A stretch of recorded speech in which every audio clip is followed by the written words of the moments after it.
নমস্কার বন্ধুরা, ভোরের মিষ্টি আলো আর সুগন্ধময় ফুলের সঙ্গে সবাইকে জানাই সুপ্রভাত। বাপি সঙ্গীতা চ্যানেলের পক্ষ থেকে সবাইকে জানাই অনেক অনেক ভালোবাসা। তোমরা দেখতেই পেলে আজ আমি ফুলের সাজি হাতে নিয়ে ভিডিওটা শুরু করলাম। আমাদের এখানে আজ ব্রহ্মাদেবের পুজো আছে, তাই কিন্তু সকাল সকাল ঘুম থেকে উঠেই ফুল তুলতে শুরু করে দিয়েছি।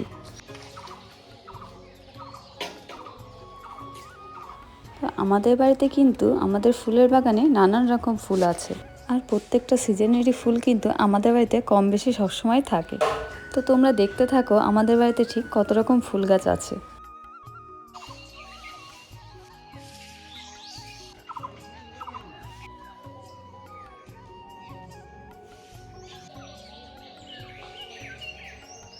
তো চলো এখন সব গাছের ফুলগুলো তুলে নেওয়া যাক, তোমরা দেখতে থাকো।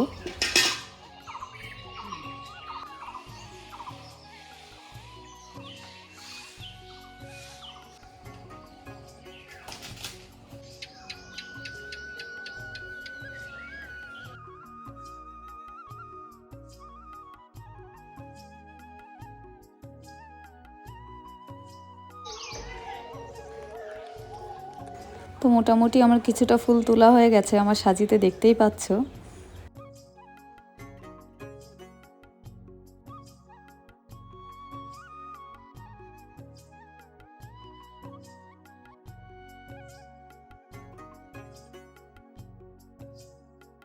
আমাদের বাড়িতে সব রকম ফুল গাছ আছে বলে অন্য কোথাও কিন্তু আর ফুলের জন্য যেতে লাগে না।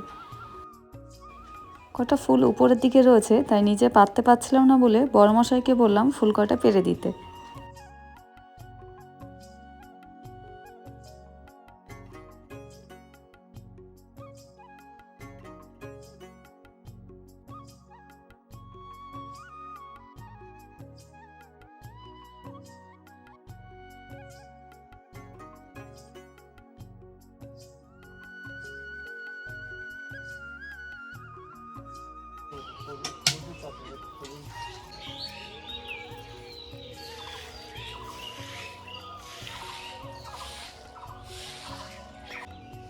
আমার এখন ফুল তোলা কমপ্লিট হয়ে গেছে। তোমরা দেখতেই পাচ্ছ যে দুই সাজিতে ফুল তুলে নিয়েছি, কেননা যে আমার বেতের সাজিটা ছিল সেটা অনেকটাই ছোট ছিল, ওতে ধরছিল না, তাই অন্য একটা সাজিতেও কিন্তু ফুলগুলো রেখেছি। যেহেতু বাড়ির সামনে পুজো, তাই কিন্তু শাশুড়ি মা সকাল সকাল উঠোন লেপা শুরু করে দিয়েছে।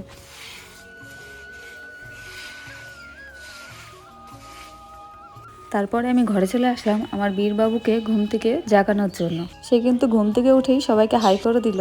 যেহেতু আজকে আমাদের গ্রামে ব্রহ্মাদেবের পুজো, তাই কিন্তু আজকে আমাদের গ্রামে কেউ আগুন জ্বালতে পারবে না, তাই কিন্তু রান্নাও আজকে সবার ছুটি।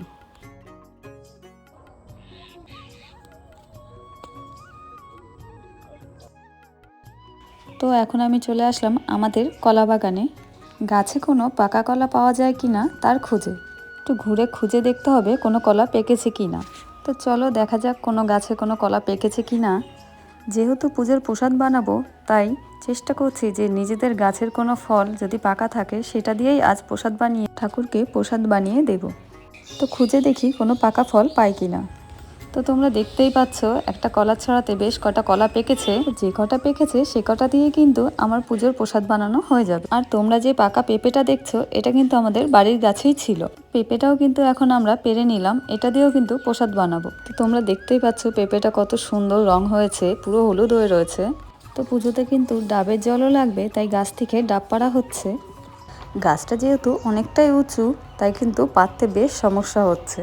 শেষমেশ দেখা যাক গাছ থেকে ডাব আদৌ কি আমরা পাততে পারবো কি না।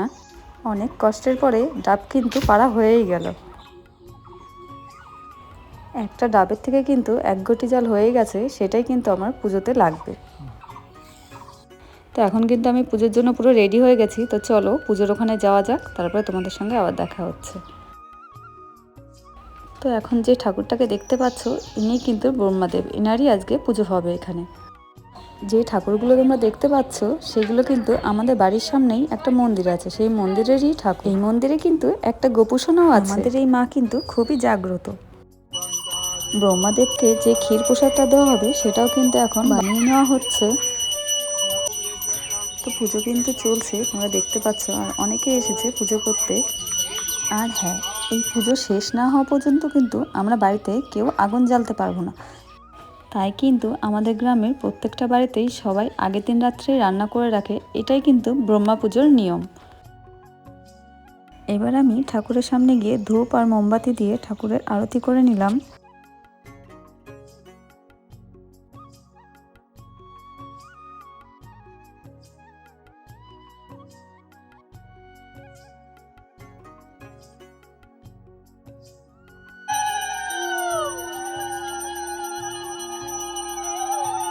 এবার কিন্তু ব্রহ্মদেবকে ঠান্ডা করতে হবে, তাই সবাই কিন্তু ডাবের জল আর দুধ নিয়ে বটগাছের গোড়ায় ঢালছে।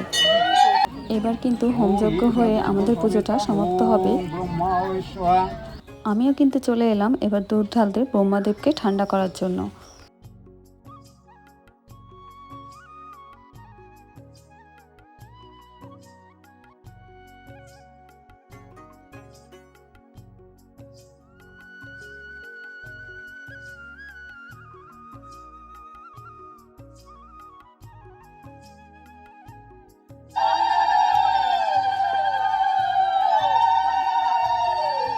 যেহেতু আমাদের পুজো শেষ হয়ে গেছে, তাই কিন্তু এখানে প্রসাদও রেডি করা হচ্ছে।